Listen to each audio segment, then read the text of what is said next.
Milton Mateos, con un fuerte aplauso, por favor. Bienvenido, pastor. Primera vez que viene, así que acá en el Cerrito lo recibimos con mucho cariño y ahorita vamos a probar las delicias del Cerrito, así que bienvenido, pastor. Esta es su casa, ¿no? Muchas gracias. Muy buenos días, iglesia. Dios les bendiga. El problema fue que ayer probé las delicias de, no sé cómo se llamaba el lugar, pero mucha carne a las 10 de la noche, algo de pez, ¿será? ¿Pez? ¿Algo así será? ¿Sí? Bueno, pero no, hermano, todavía tengo la carne por acá. Bueno, gloria a Dios por este tiempo, esta oportunidad de visitarles, privilegio de estar con ustedes aquí en el Cerrito. He oído y visto cosas preciosas que Dios les ha concedido y eso es de gran bendición en el nombre de Jesús.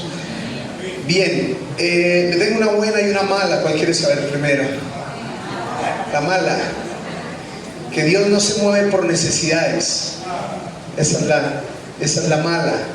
Dios no se mueve. ¿Cuántos tienen necesidades hoy? Todos tenemos una necesidad.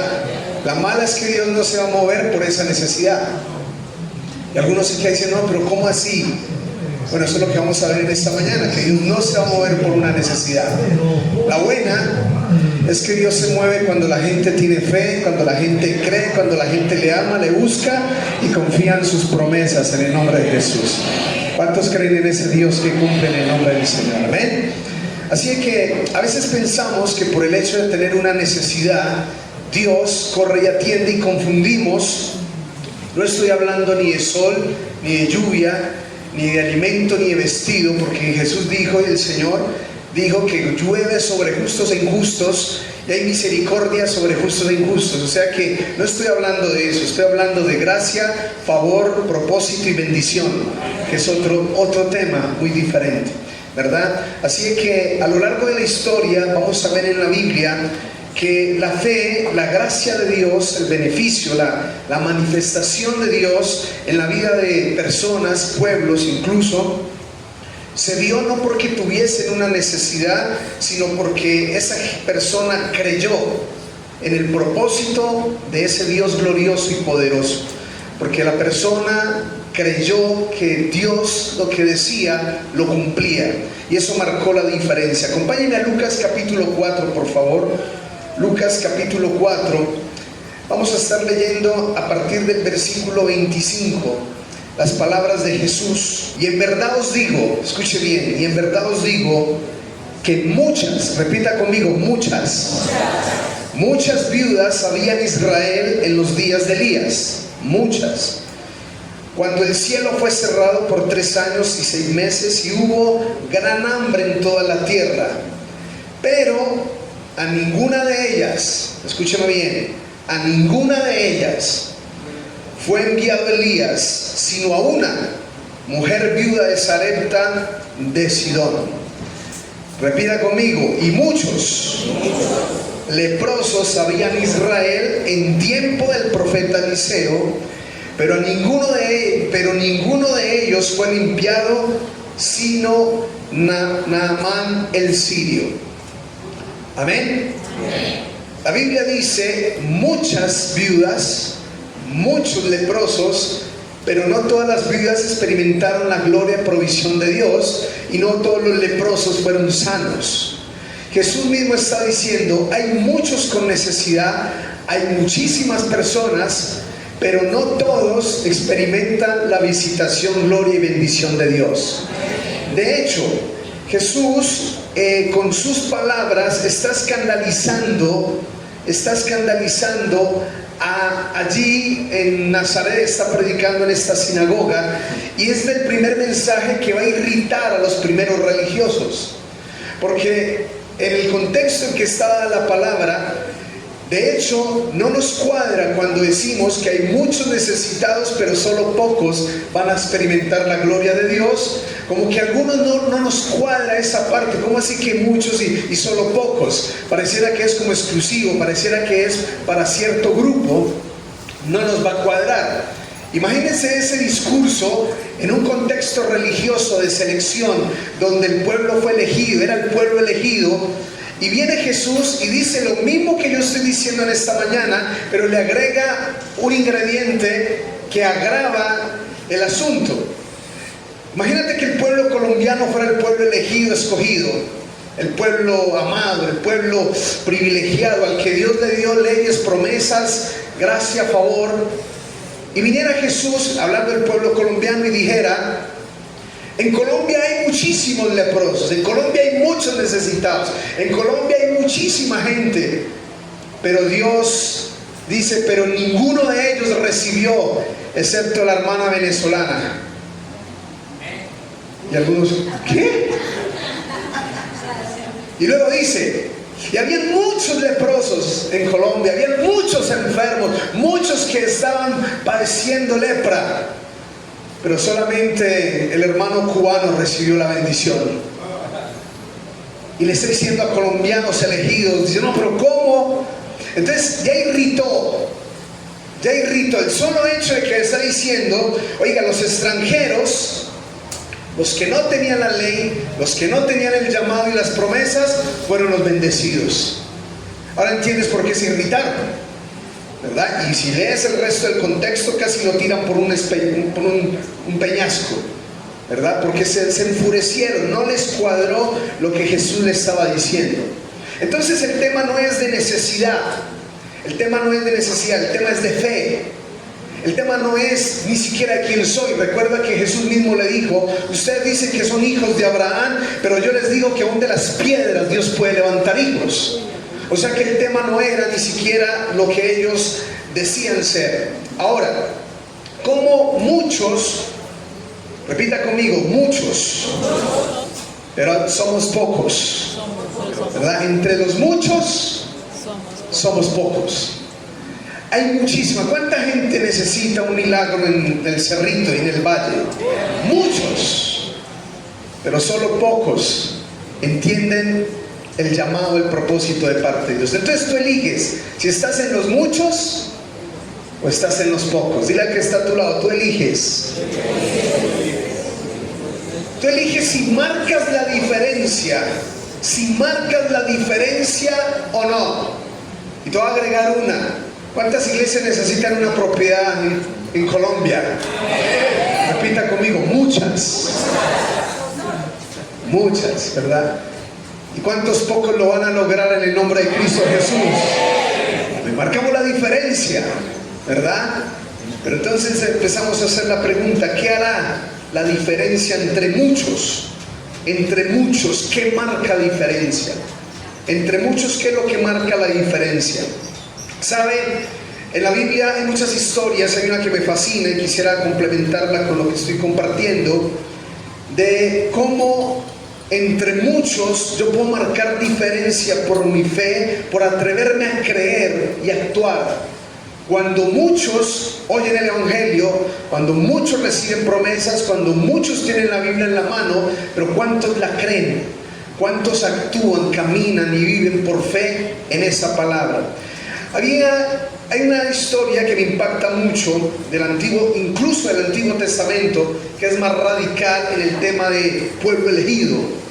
Recuerda que en el Nuevo Testamento la gracia se expandió a todas las naciones, pero en el Antiguo el pueblo elegido era Israel, y sobre ese reposaba ley, promesas, gracia, favor y demás. Hay una ley, quiero que me acompañe, Deuteronomio 23:3. Deuteronomio 23:3, hay una ley en Israel dada a ese pueblo escogido, y la Biblia dice lo siguiente: no entrará amonita ni moabita. Dice, no entrará amonita ni moabita en la congregación de Jehová, ni hasta la 10ª generación de ellos. No entrarán en la congregación de Jehová para siempre. Eso es una ley. Dios dijo, no entrarán. Amonitas, moabitas no entrarán en la generación, no van a entrar, punto. Una ley, use el que guste, es que ley. Dios dijo, no entrar. ¿Por qué? Por no me pregunte, solamente es una ley. No van a entrar al pueblo de Israel, no van a pertenecer a la congregación del pueblo de Israel. Desde este punto legal, cualquier moabita está descalificado, no tiene opción. Cualquier moabita, desde el punto de vista legal, no tiene ni siquiera esperanza, por la misma ley que Dios ha dicho. Pero es tremendo cómo la gracia de Dios va a cambiar todo, porque una persona entre muchos decide actuar diferente. ¿Sabe? Y ahí aquí es donde toma sentido, retomando, cuando Jesús tuvo aquella conversación con la mujer sirofenicia. Fue exactamente lo mismo. Jesús dijo: no es correcto que yo le quite el pan a los hijos y se lo dé a ¿quién? Y se lo dijo con mucho amor: a los perrillos. Y aquella mujer, ¿qué dijo? No importa, aún de las migajas se alimentan los perrillos. ¿Y qué le dijo Jesús? ¡Wow! ¡Qué impresionante es que fe!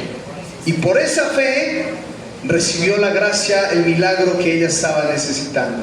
Y la sirofenicia era extranjera también. De hecho, Jesús la llama y le dices: tú no eres del parte del pueblo, no es tu tiempo. Pero la fe de ella cambió todo. Hay una ley en el Antiguo Testamento: moabitas no. Pero va a haber una mujer que dice sí. ¿Por qué? Por la fe. Porque aunque hay muchos que tienen opciones, solo los que tienen fe lo logran en el nombre de Jesús. Y tener la fe no es tener el acto positivo, el entusiasmo. Tener la fe es decir: confío y empiezo a actuar por fe en el nombre del Señor. Voy a hablar de Ruth específicamente, aquella moabita que logró entrar por fe, que logró hacer historia por fe, que logró que hoy, después de miles de años, la nombremos como una héroe de fe, como una mujer de fe en su protagonismo. Acompáñenme a Ruth capítulo 1 y empezamos a describir esas acciones que marcan la diferencia. Empezamos a hablar de esas acciones que me hacen diferente entre los muchos. Entre los muchos, ¿qué me hace diferente? Entre los muchos, ¿qué me hace distinto? Ruth capítulo 1,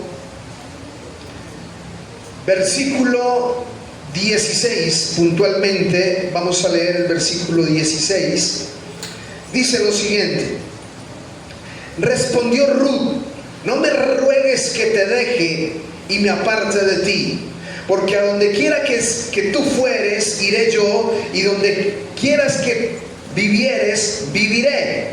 Tu pueblo será mi pueblo, y tu Dios será mi Dios. Aquel día, si has leído el libro de Ruth, sabrás la historia. Una mujer, Noemí, 2 hijos mueren, queda con sus 2 nueras, ambas con las mismas posibilidades de elegir. Pero Ruth tomó la decisión que acabamos de leer. Le dijo: ni te voy a dejar donde tú vivas, yo viviré, y tu Dios será mi Dios. Eso es una decisión de fe. Dile al que está a tu lado: decisión de fe. Entonces la primera diferencia es cuando tú decides a quién le vas a creer. La primera decisión, lo primero que marca la diferencia es en quién crees, en quién confías, en el nombre de Jesús. Cuando tú determinas ser creyente, compartí algo del testimonio con el pastor Alejandro mientras veníamos en camino. Hace 30 años cumplí 26 estamos, ¿cierto? Ya, sí. Estamos en el 2026. El 6 de enero del 96 llegué a la iglesia Nazareno. Llegué a la iglesia Nazareno casi con 20 años, desahuciado de cáncer, con problemas de adicciones, con problemas de montón de cosas, crisis existencial, problemas de pandillas, demás. Y fue la forma en que Dios me llamó. Pero mi problema más que el cáncer era mi corazón y mi razón, mi cuestionamiento, mi rebeldía. Era peor que el cáncer, que el estar desahuciado de cáncer. Pero en algún momento tuve que tomar decisiones de fe. Entraba en crisis, le compartí al pastor, con 200 miligramos de carbamazepina. Un epiléptico se dopa 24 horas. Yo consumí 8 pepas de 400, 3.200 con alcohol etílico y consumí bazuco. Y sabes, yo iba con una conciencia de infierno impresionante. Yo dije: voy al infierno. me voy al infierno. Le resumo la historia. Cuando menos pensé abrir los ojos y vi un montón de lámparas así, yo dije, no, este no es el infierno. Seguí aquí, ¿verdad? Seguí aquí, Dios insistiendo con su gracia. Seguí yendo a la iglesia, estuve compartiendo, bueno, me internaron duré hospitalizado en salud mental. Es tema de locos. Y eso fue una locura, hermano, eso fue una locura. Me empezaron a dar una droga psíquica.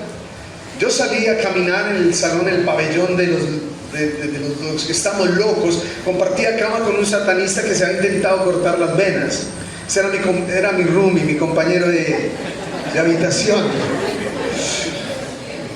Y yo salía a hablar, yo salía a mirar, a ver qué gente loca, hablando uno con el muro, el otro allá, el otro, unas miradas raras, ¿verdad? O sea, yo no estaba loco. De hecho, ahí fue donde empecé mi relación con mi esposa. Yo le mandé una nota y le dije, no estoy loco, ¿sí? Yo no pertenezco aquí.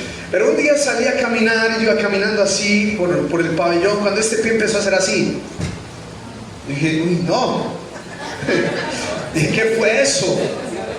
Dije, no, ¿qué está pasando? Seguí caminando, otra vez, y yo, cuando usted menos se imagina, yo estaba en una esquina hablando con mi pie. Dios mío. Entonces yo imagínense, ahora yo estaba entre los locos. Yo decía, pero ¿qué pasa? ¿Por qué este pie no me obedece? La noche ya era la parte de esto y al otro día era mi parte facial. Y ahí mi mamá entró, yo empecé a gritar como loco, y mi mamá me decía, ¿qué le pasa? Casi me pone en camisa de fuerza, porque yo estaba hablando con mi mamá y empezaba a torcer esto así. Y me cogí la cara, me enloquecí y demás. Entonces mi mamá me dijo, no, lo saco. Le hicieron firmar que se llevaba un loco bajo responsabilidad de ella. Ella firmó y demás.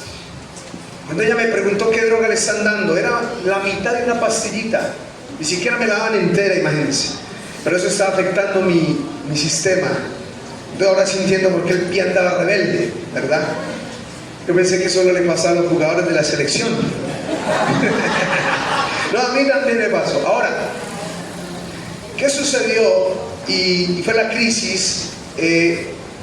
El celador de la iglesia, perdón, el celador de la universidad donde yo estaba en ese momento, era el presidente de la JNI, el líder de la JNI de la iglesia de Nazaret. Él me habló de Jesús, pero yo venía de una familia, hablamos con el pastor, católica, apostólica, romana, ¿cómo fue, pastor? Y mundana. Pero teníamos a Jesús. Mi abuela no fue una católica normal, mi abuela fue católica practicante. Mi abuela iba detrás del cura en las procesiones cantando a todo pulmón. Llevaban una virgen de este tamaño, a 10, 15 mujeres rezando el rosario, y yo esperaba que depositaran la ofrenda en la cajita debajo de la virgen. Porque yo dije, ahí está yo decía, la virgen no me va a decir nada si yo la robo, ¿verdad? Yo robaba a la virgen. Dios mío. Yo robaba a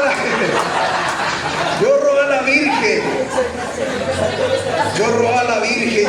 Pero entonces yo venía de ese catolicismo. Mi abuela me enseñó todo. Mi abuela me decía Santa Lucía a los ojos. Yo sabía todos los departamentos y sus jefes de departamento. Santa Mónica la voz, Santa Lucía los ojos, San Ofre te busca casa, San Antonio te trae lo perdido y el novio perdido. Mi mamá, no están grabando, mi mamá, yo me crié sin papá. Me crió mi abuela. Mi papá apareció en épocas de mi vida, a los 2 años, a los 7, a los 9, 12, aparecía cada vez en cuando. Y aún mi relación con él es muy distante. Pero mi mamá puso a San Antonio, le dijeron que lo tenía que poner de cabeza para que mi papá viniera. Recuerdo mucho eso porque yo jugaba en las noches con la sombra de la vela, y es la forma en que me dormía mientras alumbramos a San Antonio con la esperanza de que papá iba a volver. Nunca, ese San Antonio no cumplió. De hecho le han dicho a mi mamá que lo pusiera de cabeza y si no le quitara al niño. Hermano, mi mamá le hizo de todo. Nunca vino. Nunca apareció. Entonces yo dije, no, esa dependencia, ese señor San Antonio toca. ¿Sí? Es como el gobierno de ahora. No, ese no está cumpliendo el rol. Conocí a todos los santos, Santa Bárbara cuando llueve y demás. Mi abuela me inculcó todo eso. Cuando aquel joven me dice, yo conozco a alguien que te puede ayudar con el cáncer y todo el tema y la crisis existencial. Yo conozco a alguien que te puede ayudar. Yo le dije, sí, ¿quién?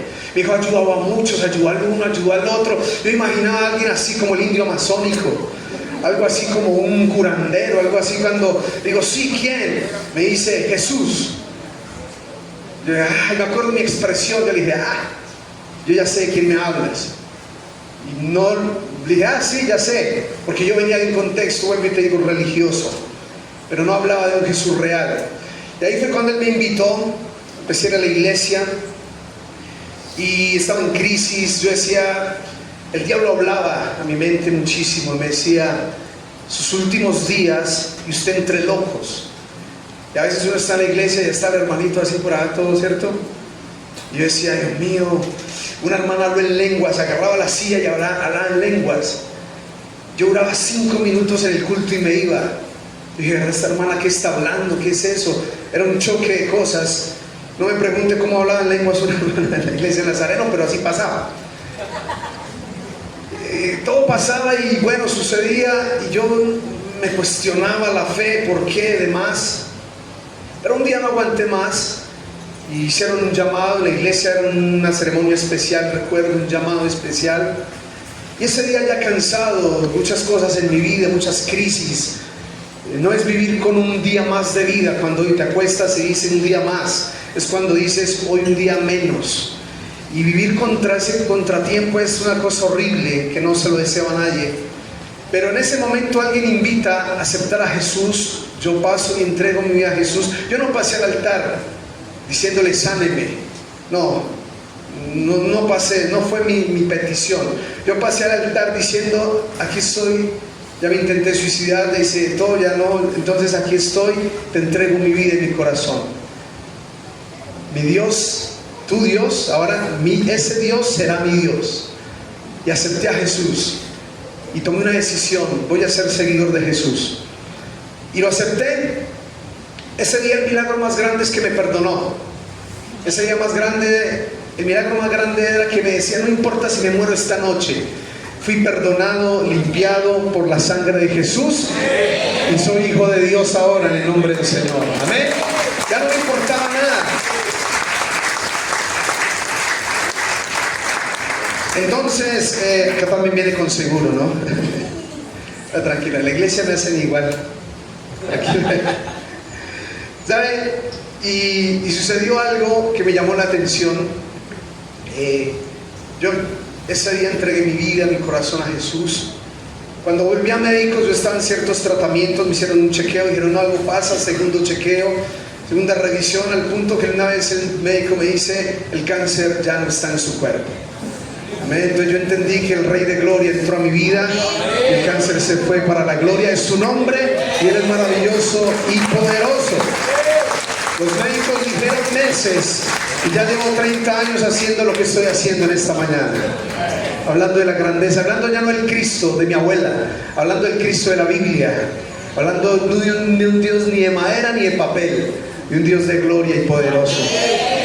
De ese Dios le concluyo la historia. Mi abuela se convirtió al Señor a sus 80 años, se convirtió a Cristo y murió a los 86. Y me tocó evangelizarla con la manera más sencilla, con el Padre Nuestro. Y yo le dije, abuela, ¿usted repite el Padre Nuestro hace cuánto? Y lo empecé a llevar, Padre Nuestro, que estás ¿dónde? Entonces le digo, si está en los cielos, ¿por qué miras esas imágenes? Y así comenzamos toda una pedagogía. Y perdona nuestras ofensas. Ella odiaba a la mamá de ella. Yo digo, bueno, hay que perdonarla. Y así fue un proceso evangelístico. Cuando un día me dijo, mi hijo, tome todas esas imágenes y lléveselas al cura de la iglesia, dígale que ya no las necesito. Ábrame la ventana, porque ahora yo creo en el Dios del cielo. Amén. Le entregó su vida a Jesús a sus 80 años y entendió que era el Dios del cielo al que ella adoraba, y quizás en su ignorancia bíblica era lo único que entendía, por eso lo practicaba. Pero damos gracias a Dios por eso. Pero son decisiones de fe. Es una decisión de fe que uno toma obviamente nuestra vida cambia y Dios empieza a hacer cosas maravillosas, pero la fe es como un músculo espiritual. De la fe nadie se gradúa, en el reino nadie se gradúa. La fe siempre va a ser un ejercicio constante. A veces pensamos que tenemos fe para una cosa y que ahí ya, no, la fe va a seguir. Yo comencé, tan pronto pasó eso, a los 2 años quizás me casé, tengo 5 hijos, 2 nietos, comencé a pastorear a los 25 años, mi esposa tenía 24, mi hijo mayor tiene casi 29 años ahorita, mi hija menor tiene 21, y yo vine a ser discípulos, como fuera, ¿verdad? Entonces por eso tuve 5 hijos. La iglesia tenía que crecer como fuera. Hoy es mi equipo más fuerte.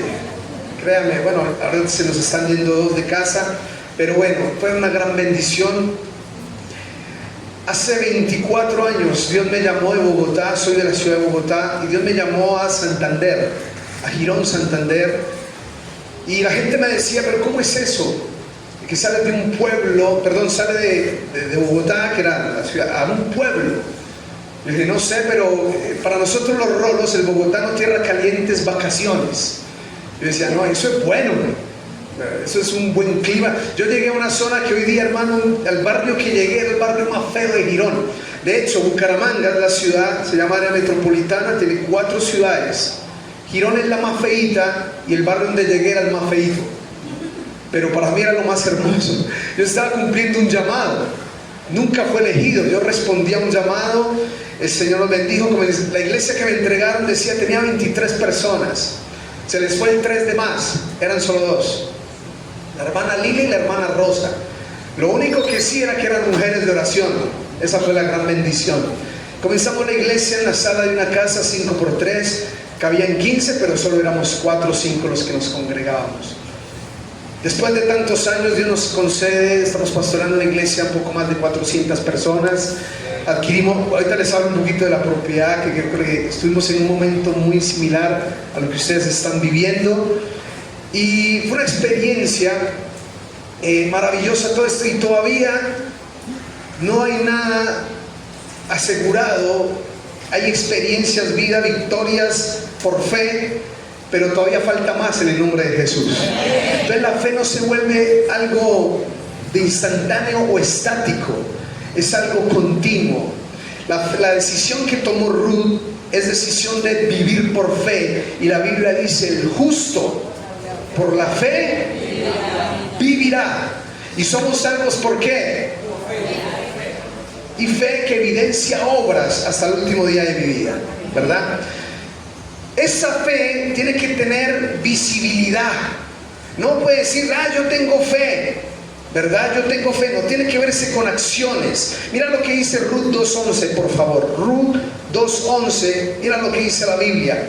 Y respondiendo vos, he sabido, escuche bien, he sabido lo que has hecho con tu suegra después de la muerte de tu marido, y que dejando a tu padre y a tu madre y en la tierra donde naciste, has venido a un pueblo que no conociste antes. Jehová recompense tu obra y tu remuneración sea cumplida de parte de Jehová Dios de Israel, bajo cuyas alas has venido a refugiarte. Entonces la Biblia está diciendo que la fe de Ruth fue visible. Ella empezó a hacer acciones de fe, su decisión no fue secreta, porque existen hermanos de la secreta, ¿verdad? Existen hermanos de la secreta, cristianos de la secreta.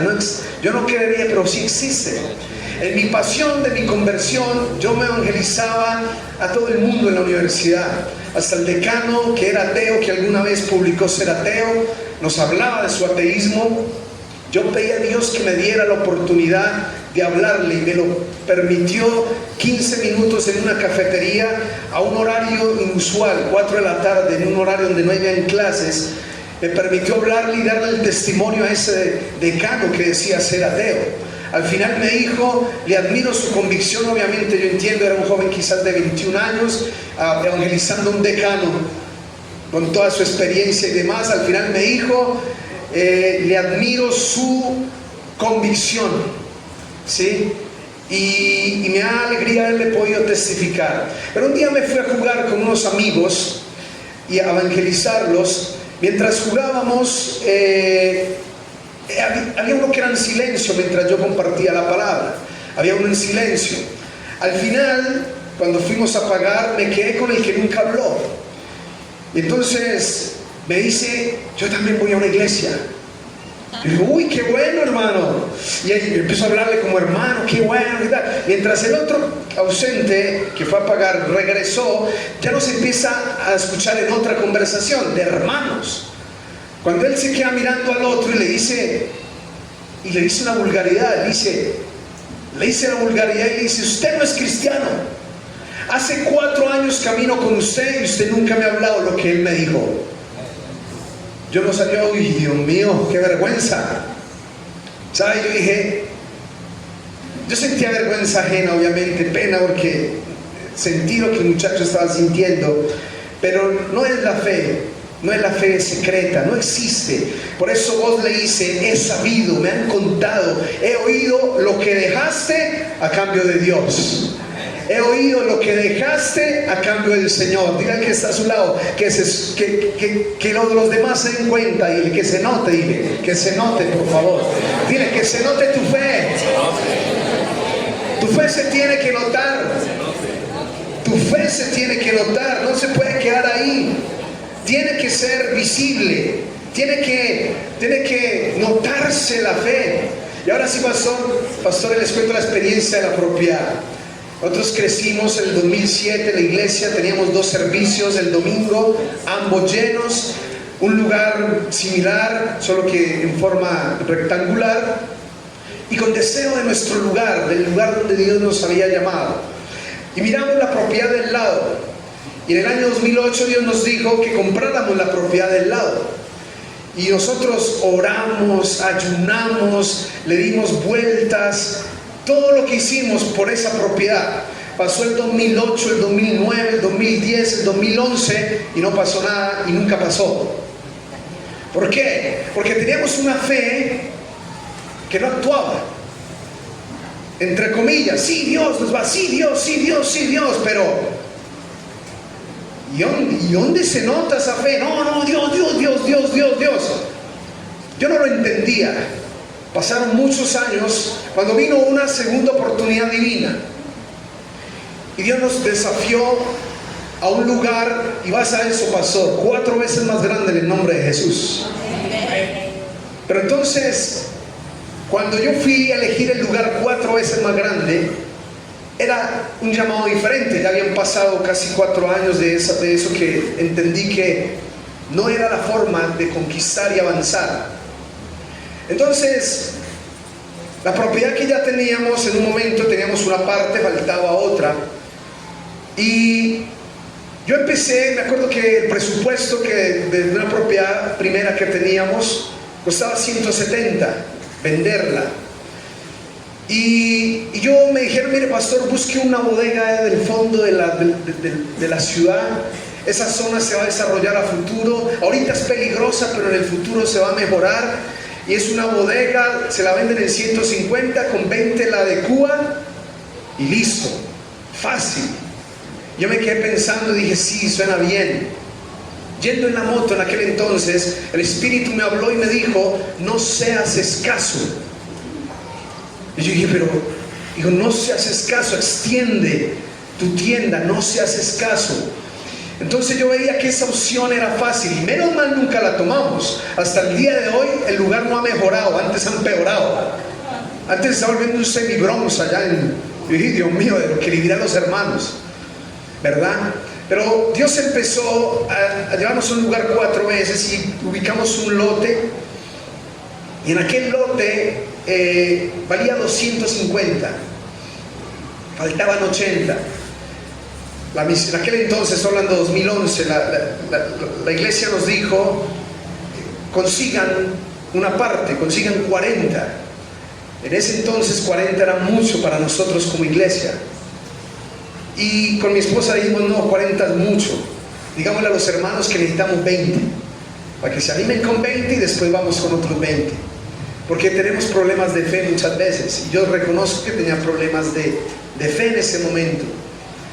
Empezamos a creer, y es donde les animo, a creer en Dios, a creer que el Señor que les llamó les va a proveer lo que necesitan en el nombre de Jesús, a creer que de algún lado respiro y salvación vendrán de parte del Señor, pero que cumple lo que promete, lo cumple. Y si Dios te llamó pastor, te va a dar lo que necesitas en esta ciudad, en el nombre poderoso de Jesús, más allá de lo que tú mismo te puedas imaginar, en el nombre de Jesús. Y nosotros dijimos, no, ya no es solo oración, ayuno y pisar. De hecho, cuando fui a hacer el negocio, el tipo me dijo, ¿es para una iglesia? Dijo, sí. Yo, ay, hermano. Dijo, aquí vienen, le echan aceite, hacen de todo y nunca pagan. Y yo dije, sí, somos así. Es más, yo lo hice. Yo también lo hacía. Dijo, no, los cristianos no salen con nada. Me piden que ore, le echan aceite, pisan, hacen vueltas de todo y nada, no salen con nada. Que Dios... No me gustó eso. Pero cuando empezamos a actuar, a hacer evidente nuestra fe, empezamos a creer, empezamos a levantar. En aquel entonces los 20 empresarios de la iglesia dijeron, pastor, ore por mí, si me sale este contrato yo le daré tanto al Señor. Le salía por 3 veces más. Gente que empezó a decir, Señor, yo te voy a dar esto, y el Señor les daba más. El Señor prosperó la iglesia de una manera impresionante. En 8 meses recogimos 47 millones. Amén. Y los hermanos, después de que yo confesé, les dije, hermanos, la verdad eran 40, pero Dios nos proveyó, y todo el tiempo eran milagros, milagros, milagros. Dineros retenidos, personas que tenían dineros, gente que tenía deudores y la gente venía y les buscaba para pagar. Toda una serie de milagros que Dios realizó y finalmente nos proveyó. Comenzamos, pastor dice que esta pared no es verdad. Así comenzamos, empezamos con las paredes que no eran nuestras. Para el vecino, para el vecino, para el vecino. Lo único nuestro era la fachada. Pastor Alberto me prestó para un techo. Los primeros cultos fue sin techo, orando que no lloviera. Fe, pero ¿saben qué lo hermoso de la fe es eso? Es una adrenalina espiritual que al final dice, ¡ay, qué bendición! Valió la pena creer. ¿Se sufre? Sí, se sufre. Pero se tiene que evidenciar la fe, y obviamente, o cuando se evidenció, cuando empezamos a sembrar por fe, no por lo que teníamos. ¿Sabe, hermano? Voy a contar este testimonio, fue impresionante, pastor. Fue la primera que rompió. Ella se llama Roquelina, es una hermana que vende tintos a la vuelta a la iglesia, donde está ahorita actual. Tiene 4 hijos, es viuda y vende tintos. Ella viene y me busca y me dice, pastor, trae un marrano de esos de barro. Y me dice, pastor, yo traigo mi primera siembra. Yo quiero traer la primera ofrenda. Y mis ahorros son mi primera ofrenda. Y yo le dije, yo me sentía, y claro, abrimos, contamos 470,000 pesos. 47 millones fue lo que se recogió. Nunca fue coincidencia. Pero ella fue la que rompió como eso. Puedo decir que era la hermana con menos recursos de la iglesia. Pero cuando hizo ese acto de fe, yo me acuerdo que yo tenía un televisor en casa de esos grandes que tenían todo ese... Sí, eso. Y yo quería uno así. Y yo estaba ahorrando y la hermana me dañó el ahorro. Porque cuando yo vi eso, había algo por dentro que me decía, ¿y sus ahorros? Decía, Señor, el televisor. Yo dije, no, si esta hermana hizo esto, yo no puedo hacer menos. Dije, no, ¿qué televisor ahorita? Señor, aquí está para tu obra. Y así fue. Mis hijos me vieron y dijeron, no, también, papi, alcancías. Obviamente le estoy hablando de fe, no de cuantías, estoy hablando de fe.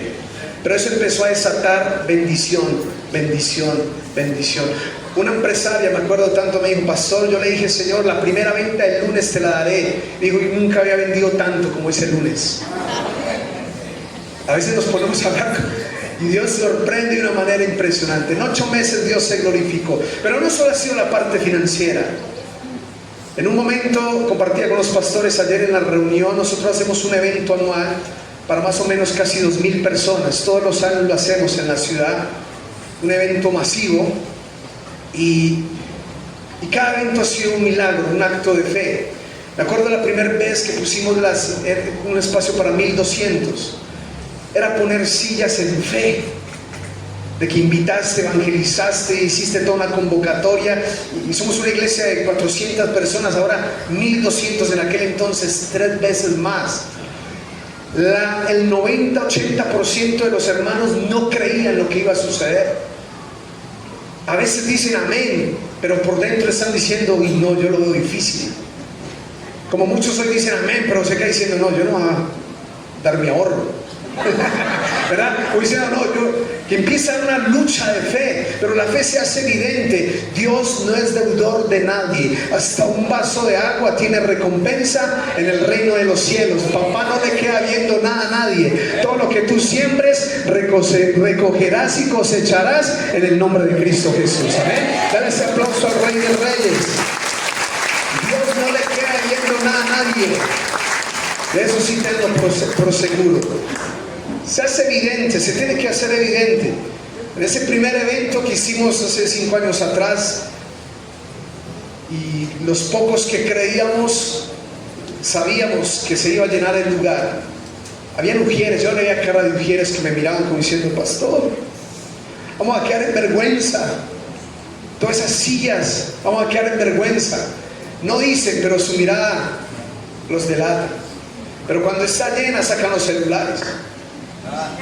Se toman el selfie. ¡Ey, miren, ey! ¡Gloria a Dios! Pero bueno, son ejercicios de la fe, ¿verdad? Ahora, la fe no solo tiene que tener evidencia. Dios va a mostrar cosas. Recuerda, dile al que está a tu lado, son muchos, dile, son muchos. Son muchos, pero ¿qué pasa? Hay pocos. ¿Saben? Todo el mundo tiene oportunidades. Todo el mundo tiene oportunidades. Acompáñenme a Ruth capítulo 4. Ruth capítulo 4. Mira lo que dice el versículo 5. Entonces replicó Booz, el mismo día que compres las tierras de mano de Noemí, debes tomar también a Ruth, moabita. ¿Verdad? Debes tomar a Ruth la moabita, mujer del difunto, para que restaures el nombre del muerto sobre su posesión. Y respondió el pariente. ¿Qué respondió? No puedo redimir para mí, no sea que dañe mi heredad. Redime tú, usando de mi derecho, porque yo no podré redimir. Para aquel entonces había una ley judía de que cuando el varón moría, sus familiares cercanos, había todo un protocolo para redimir a la esposa y sus bienes. Pero aquel pariente le tenía el ojo puesto a los bienes. Digo, no, yo redimo. Ah, quedó viuda, entonces yo redimo al pariente que murió. Entonces, ¿cuántas casas dejó? Todas. Ah, entonces yo redimo. Pero cuando redimas todas esas casas, también tienes que tomar a su mujer, la moabita. Y el que dice, uy, no, me daña. ¿No sabe qué? Hágale usted. Quédese con las propiedades y quédese con la moabita. El pariente más cercano tuvo la oportunidad legal para redimir a Ruth, a Noemí, pero él no quiso. Tomó su decisión y vio pérdida. Él no vio propósito de Dios, él vio pérdida. Él dijo, no, ¿sabe? Aquí veo esa moabita. Yo creo que él dijo, hay una ley que dice por allá en Deuteronomio 23 que esa gente no puede entrar a mi congregación, entonces mejor que se quede afuera. No, esa mujer me daña. Vos, en cambio, había honrado ya la fe, como leímos anteriormente, y la redimió. Ahora, acompáñame a Mateo capítulo 1, por favor. Mateo capítulo 1, versículo 5. Dice así, Salmón, no es un pez, ¿no? Salmón engendró a Raab. Salmón engendró de Raab. ¿A quién? A Booz. Booz engendró de quién? De Ruth. ¿A quién? Y Obed a Isaí, el 6. ¿Y Isaí engendró a quién? David, y ahí sigue, hasta que en el 16 dice, el cual nació Jesucristo, llamado el Cristo. Mientras el pariente vio pérdida, vos vio un propósito de Dios y entraron en la genealogía del Rey de Reyes y Señor de Señores por fe en el nombre del Señor. Amén. Solamente por la fe. Ahí debería estar el nombre del pariente, no el de vos, pero él tomó su decisión. Ahí no debería estar Ruth. Deuteronomio 23 dice que no entraría ni a la congregación. Ella no se metió a la congregación, se metió al linaje del Mesías, que es más que la congregación de Israel. Eso hace el que tiene fe en el nombre del Señor. Aunque haya muchos, si tienes fe, verás la gloria de Dios, dice la Biblia. Amén. Dale ese aplauso al Señor si tú lo crees. Gloria a Dios.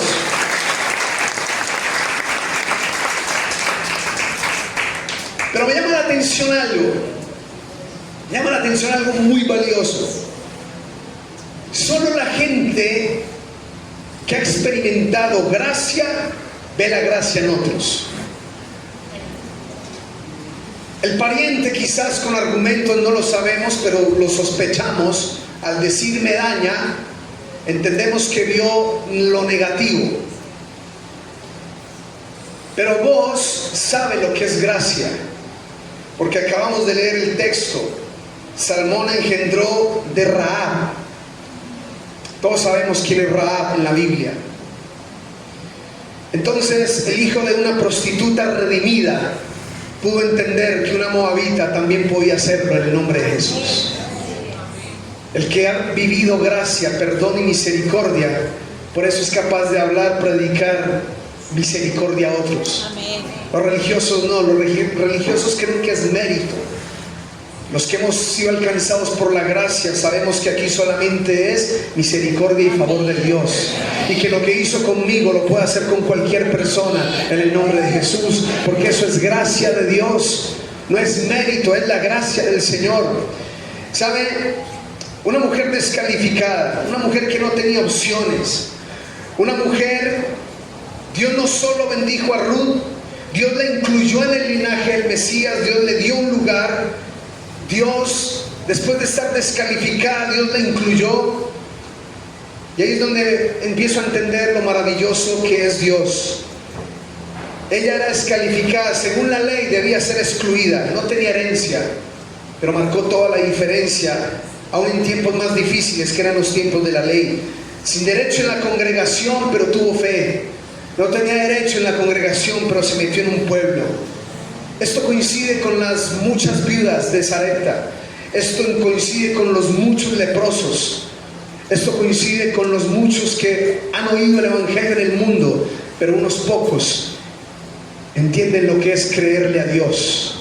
No solamente creer en Él, sino creerle lo que Él dijo, creerle cada una de sus promesas. Es la gracia, es el propósito del Señor. Y la pregunta es si te inspira a creer la historia de Ruth, te inspira a creer la de la viuda de Sarepta, te inspira a creer y actuar conforme a la fe. Tú puedes decir, si Dios dijo, Dios lo va a cumplir en el nombre de Jesús. Si el Señor dijo que mi familia será salva, no importa que hoy sea un alcohólico, Dios lo va a restaurar en el nombre de Cristo Jesús. Si Dios dijo, Dios lo va a cumplir. Si Dios dijo, Dios lo hará. Dios no es, dice la Biblia, que no es hombre para mentir, ni hijo de hombre para arrepentirse. Sus promesas son sí y son amén en Cristo Jesús. Todo lo que Dios te ha dicho, todo lo va a cumplir en el nombre de Jesús. Y siempre será un ejercicio de fe. Siempre la fe será un ejercicio. Y aquí he aprendido, aquí no hay graduados. Puedes llevar 50 años en el Evangelio y Dios te va a pedir que vivas por fe. Que andes por fe, que dependas por fe, en el nombre de Jesús. Te invito a que te coloques en pie.